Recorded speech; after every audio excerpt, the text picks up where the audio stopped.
Most people assume that as soon as they finally get into their dream relationship with their dream partner, their life will finally begin, that they will finally feel whole, that they will finally feel complete, and that they will finally feel like they have found that missing piece that they have been looking for, they have been searching for all their lives. But here's the ironic part. You know the saying that love finds you when you're not looking for? Well, that saying is often true. And I don't think that is because the universe then magically decides that now it's your turn, but I think it's because love finds you when you have already built a life that feels full even without it. When you are already in love with your life, when you are already having fun, when you are already feeling whole, when a relationship becomes something that you desire and not something that you depend on. Hi guys, I'm Andriana and welcome back to my channel. Today we're speaking about the lesson that literally changed my life.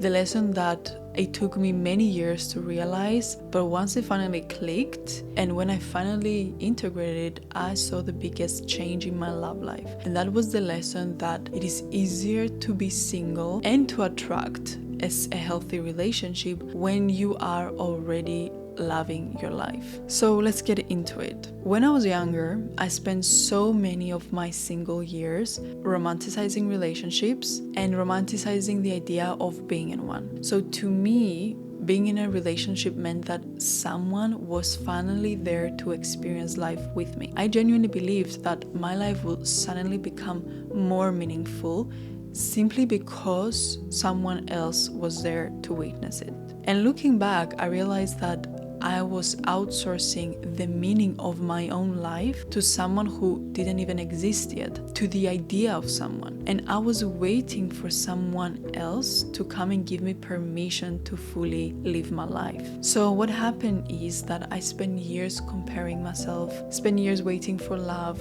obsessing over dating and trying to understand the rules of the game or how to do it, feeling left behind and romanticizing relationships, and of course thinking that happiness was somewhere in the future where I will have the relationship and where I will have the partner. It took me a long time to realize one lesson that completely changed my life. And not only did it allow me to eventually attract a relationship from a place of security instead of a place of neediness, but it also gave me permission to finally start enjoying my life exactly where I was instead of waiting for some future version of it to arrive. So the lesson was this: as long as you're waiting for someone else to come into your life to make it exciting, to make it meaningful, to make it enjoyable, you will never learn how to create those feelings on your own. You will always be outsourcing your own happiness. Honestly, you will always be outsourcing your own life. And if you think about it, if someone else is responsible for making your life exciting, then every day that they are not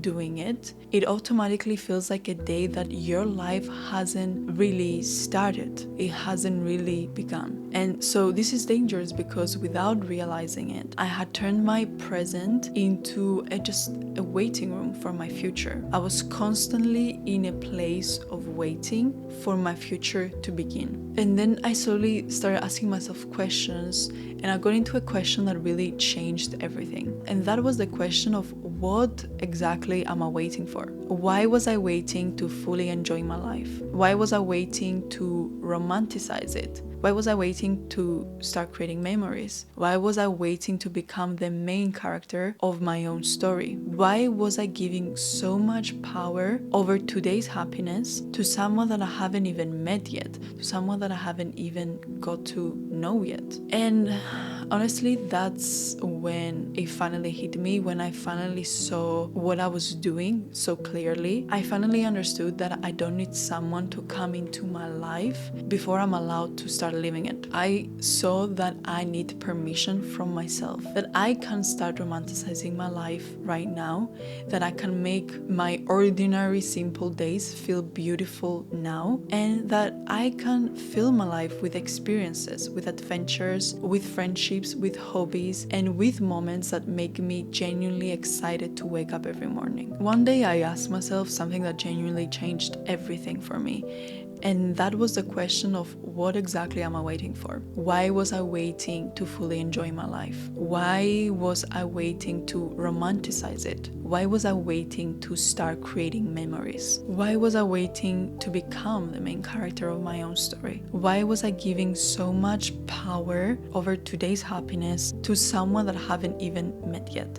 And honestly, I think that's when it really hit me that I don't need someone. I don't need someone to come into my life before I'm allowed to start living it. I can romanticize my life now. I can make ordinary days feel beautiful now. I can fill my life with experiences, with adventures, with friendships, with hobbies, and with moments that make me genuinely excited to wake up every morning. Why was I waiting for someone else to come into my life to do that? Because why am I really waiting? I honestly think that this is a false narrative that so many of us were fed growing up. Think about almost every romantic movie or every romantic TV show that you've watched growing up. The exciting part of the girl's story usually begins when the guy enters her life. He becomes the adventure, he becomes the plot, and he becomes the reason that her life suddenly feels so exciting and so alive and so adventurous. It's not really surprising that so many of us grow up believing that this is exactly how real life works too. We come to the conclusion that our story truly begins when someone chooses us, that we're finally worthy of taking up space when someone validates our existence, that our life finally becomes exciting when someone else walks into it. So no wonder so many women feel like they are in between chapters while they're single. But I feel thankfully more and more women are waking up to this. The more time women spend on their own, the more they come out of this illusion and they realize the most freeing realization that fun doesn't exclusively belong inside a relationship. Neither does love and neither does fulfillment. They start to realize that you don't need a relationship to become the main character of your own story, because you already are. What a relationship does is that it simply introduces another character. So when I finally had the realization myself that my life could have meaning, that my life could have joy, adventure, and fulfillment simply because of me and simply of how I decided to handle my life and how I created my life, it completely changed the way that I also approached love and how I approached relationships. It completely took them off the pedestal and it just completely set me free. And this also led me to another big realization. It led me to a realization that relationships are not a need, but it's a nice addition. And this is a huge difference, because when your life already feels full, you stop looking for someone to come in to complete it. You feel that fullness, that wholeness of your life on your own. You feel like your life has meaning and has purpose, has excitement, adventure, fun on your own. So what happens then is that you start looking for someone who complements. And that means not just anyone gets access to the life that you worked so hard to build. That limits the amount of people that they have access to enter your life, because you already created something beautiful. Why would you allow just anyone to walk into it and have access to that? We're only doing that when there's scarcity and fear that there's not enough, that what we're going to find, that we don't want to be alone, and therefore I'm just willing to accept anyone in my life to make sure that they give some meaning to it, because I can't find that a bit of a meaning on my own. So when you switch to that, whoever enters your life now has to add to it. It's not to just take away from it and you just give. So that realization removed so much of the neediness that I honestly didn't even realize that I was carrying, and how much pressure I was subconsciously bringing to my dating and to my relationships. Because before, every person that I met subconsciously felt like they had the potential to save me from my single life. They had the potential to be the one that might take me away from this miserable experience. So that's a lot of pressure to place on another human being, But once I stopped needing someone to rescue me, it just freed so much of that energy and allowed dating to become so much lighter, without any burdens, without any expectations, without any pressure, without any scarcity. And that was because I wasn't secretly trying to make every connection become a relationship. I wasn't trying to control where things were going. I was able to finally be detached. I wasn't rushing the process, and I was simply getting to know another human being and asking myself one simple question: does this person actually add to the life that I have already fallen in love with? If they add, if they complement it, if they align and they are on the same wavelength, then great. But if they withdraw, if they take away, then what I've spent so much time building is way more valuable and worthy to me than just having anyone in my life to fill that gap.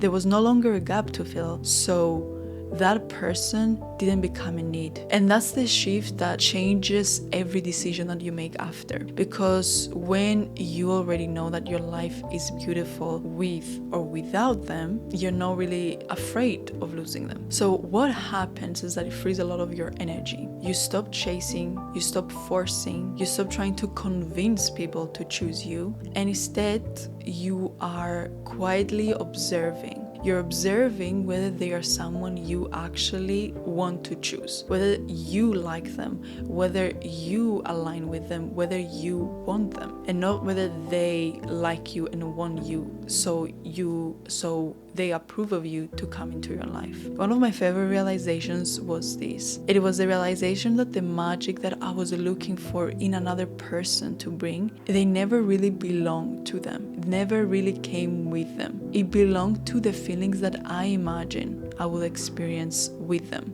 So I was the one that was creating those feelings for myself, and I was just simply attaching them to that person. So instead of waiting for someone else to create those feelings for me, I started creating them myself. Because once you become the magician in your own life, you stop relying on clowns for cheap tricks that are only going to keep you entertained for a moment. So now, how do you actually do this? For me, the way it started was with permission. The moment that I realized that I don't need someone to save me from my single life, I gave myself permission to enjoy it. I took away the power from them and I gave it to me. And once I gave myself that permission, I suddenly became aware of all of the possibilities that honestly they had been sitting in front of me the whole time. Once I took radical responsibility and accountability of my own happiness, of my own fulfillment, of my own enjoyment, I saw all of the things that I could do to create that for me. So what I did was I started following my intuition more.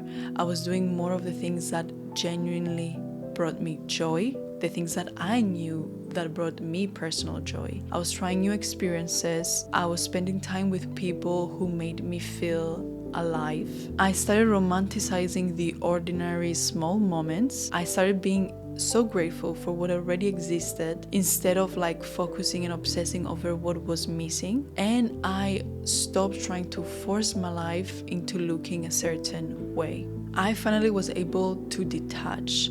I was able to let go of control, and I trusted that my life wasn't on pause. It wasn't on waiting mode. It was already happening. It was already being created. And ironically, I think that's exactly why relationships become healthier, because you're no longer asking another person to carry that impossible task, that impossible responsibility of making your life meaningful. You are simply inviting them into a life that already is. A big misconception is that love is going to give you life, is going to give you meaning. Love isn't supposed to give you life. It's just supposed to meet you in one you have already fallen in love with. It's not love's and a relationship's responsibility to make you love your life. And honestly, the biggest reward of this entire shift wasn't just that I fell in love with my own life, it was what it allowed me to bring into my relationship and the energy that I was in when I started dating. So around 4 years ago, when I started dating my boyfriend, there was genuinely no pressure in my mind or in my heart. I wasn't trying to make it become something or rushing it to define where it was going. I was so detached that I simply allowed it to unfold naturally while I was remaining fully present and in the moment. And that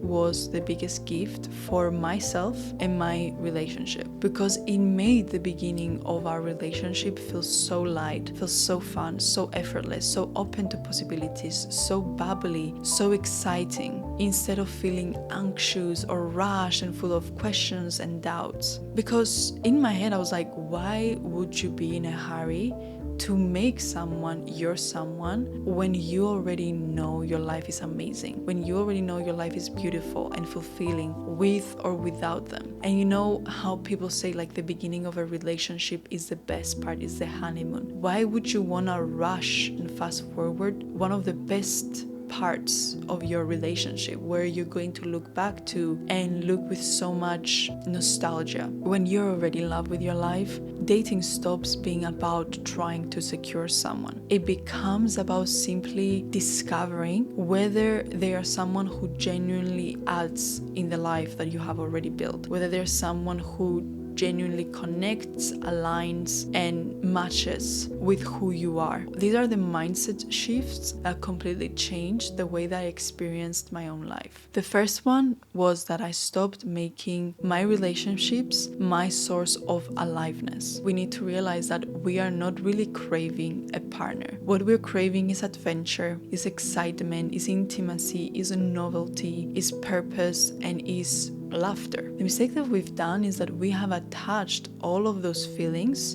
to relationships or to a relationship. So this makes us realize that I wasn't really missing a relationship, I was missing those emotions. So if that's what I'm really craving, why do I have to wait for a relationship to provide that for me when I actually can add those emotions in my life in other ways? You can have laughter not only through a relationship, you can have it with friends, with family, with literally yourself.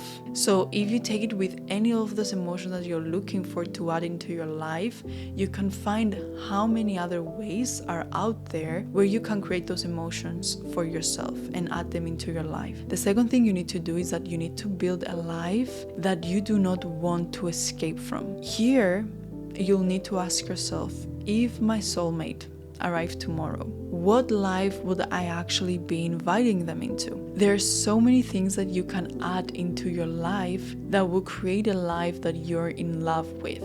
Things like hobbies, routines, friendships, passions, goals, travel, creativity. A relationship really should just complement your life and not become it. There's so many other aspects of life that can contribute and create a life that you are in love with. The third point is that you need to stop postponing your life. And this is really huge and was really huge for me to understand as well, because most of us, we think that, okay, I will travel when I have the partner so we can travel together and we can remember our time together. Or I'll decorate my apartment and I'll make changes when I have a partner. I'll go to that restaurant when I'm in a relationship and we celebrate something. I will take photos when I have a partner to take photos with. I will dance when I have a relationship and my partner asks me to dance. I will feel alive when I finally am in a relationship and I find my dream partner. So instead,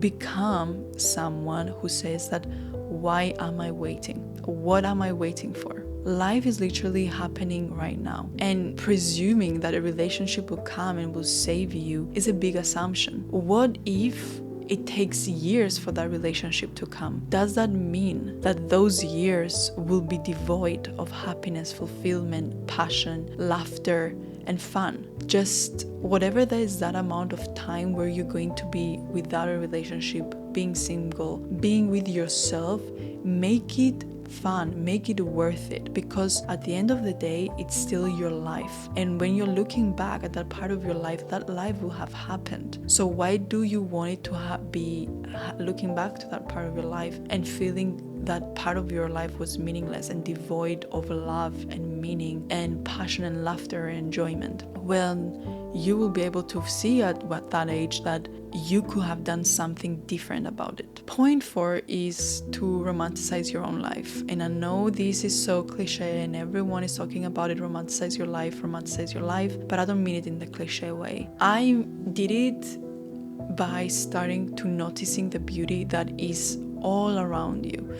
I'm a person that is really influenced by my environment, by textures, by music, by smells, by what I taste. So what I did is that I started enjoying those simple, like fully going into my senses and fully enjoying and romanticizing the things that make me feel more connected to my ordinary life. And I saw the beauty in it. I saw it through like those slow mornings where I didn't have to rush myself and I was fully present with me, with flowers, with cooking myself a nice home-cooked healthy dinner, with coffee or matcha, whatever like you love, with sunsets, with walks in nature, by the beach, with music, with conversations, with creating, or with even creating memories with friends and with loved ones. So these are just an example of ways where you can start romanticizing your life. There's so many other thousands of ways where you can do that based on who you are and what you like doing and what you like surrounding yourself with. And when you start romanticizing your life, you instantly stop waiting for someone else to create those meaningful moments, because you already do that. You already do that in your everyday life. So they don't come into your life and completely change it, and they make it feel like it's a change of 180, but it feels like, oh yeah, like I already had that before, but like this is a different type of addition. Point 5 was needing to realize what secure people know. Secure people don't need relationships to regulate their happiness. They don't want relationships to regulate their nervous system. Yes, they want love. Everybody wants love. It's not about denying our desire for love, but becoming secure means that you aren't emotionally surviving or depending on whether you have love. And that is a massive difference. When you feel your nervous system being completely dysregulated and completely being on survival because you don't have love, then your emotional survival is dependent on another person, and that makes you attached in one way or another. When you are most importantly able to not emotionally rely on someone else to be that person to regulate you, regulate your emotions, your survival state, then you are able to be in relationships and be in love for a complete different reason rather than need. But it's, as we said, a want. It's not a survival need anymore, but is your baseline is already satisfied with yourself. And ironically, this is usually when dating becomes so much easier, because you are no longer dating from the place of needing someone, oh my god, I can't be alone, but you're doing that, you're dating from a place where you are thinking that I already love my life is already so full and so complete and so amazing. And that is huge, because it removes pressure, it removes anxiety, it removes the feelings of scarcity and pedestalizing people. If you're in a place where you're doing that, this is your sign that there's something that needs to change. So the goal isn't to convince yourself that you don't want love, that love is for needy people, that love is something that if you have in your life is bad, or if something that you want in your life is bad.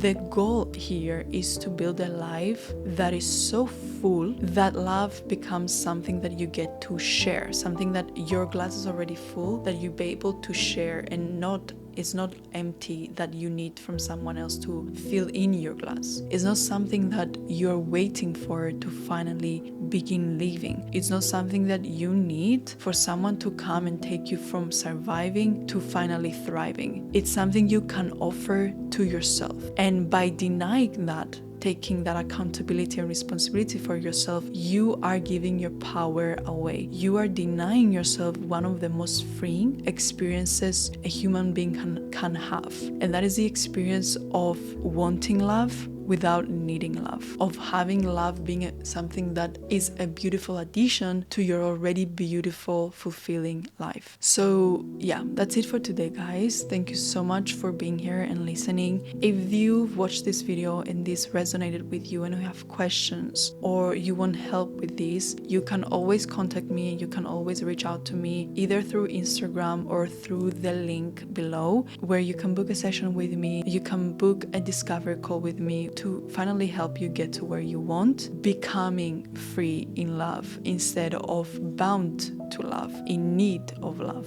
And yeah, thank you so much for being here. I appreciate you, and stay tuned for more. I'll see you in the next one.